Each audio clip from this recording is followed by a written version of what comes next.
بسم اللہ الرحمن الرحیم۔ السلام علیکم ورحمۃ اللہ وبرکاتہ۔ حضرت انس رضی اللہ عنہ نے بیان کیا، میرے چچا انس بن نضر رضی اللہ عنہ بدر کی لڑائی میں حاضر نہ ہو سکے، اس لیے انہوں نے عرض کیا، یا رسول اللہ صلی اللہ علیہ وسلم، میں پہلی لڑائی ہی سے غائب رہا جو آپ نے مشرکین کے خلاف لڑی، لیکن اگر اب اللہ تعالیٰ نے مجھے مشرکین کے خلاف کسی لڑائی میں حاضری کا موقع دیا تو اللہ تعالیٰ دیکھ لے گا کہ میں کیا کرتا ہوں۔ پھر جب احد کی لڑائی کا موقع آیا اور مسلمان بھاگ نکلے تو انس بن نضر رضی اللہ عنہ نے کہا کہ اے اللہ، جو کچھ مسلمانوں نے کیا میں اس سے معذرت کرتا ہوں، اور جو کچھ ان مشرکین نے کیا ہے میں اس سے بیزار ہوں۔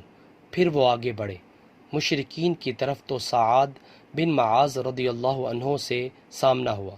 ان سے انس بن نضر رضی اللہ عنہ نے کہا، اے سعد بن معاذ رضی اللہ عنہ، میں تو جنت میں جانا چاہتا ہوں، اور نظر ان کے باپ کے رب کی قسم، میں جنت کی خوشبو احد پہاڑ کے قریب پاتا ہوں۔ سعد رضی اللہ عنہ نے کہا، یا رسول اللہ صلی اللہ علیہ وسلم، جو انہوں نے کر دکھایا اس کی مجھ میں ہمت نہ تھی۔ حضرت انس رضی اللہ عنہ نے بیان کیا کہ اس کے بعد حضرت انس بن نضر رضی اللہ عنہ کو ہم نے پایا تو تلوار، نیزے اور تیر کے تقریباً 80 زخم ان کے جسم پر تھے، وہ شہید ہو چکے تھے۔ مشرکوں نے ان کے اعضاء کاٹ دیے تھے اور کوئی شخص انہیں پہچان نہ سکا تھا، صرف ان کی بہن انگلیوں سے انہیں پہچان سکی تھی۔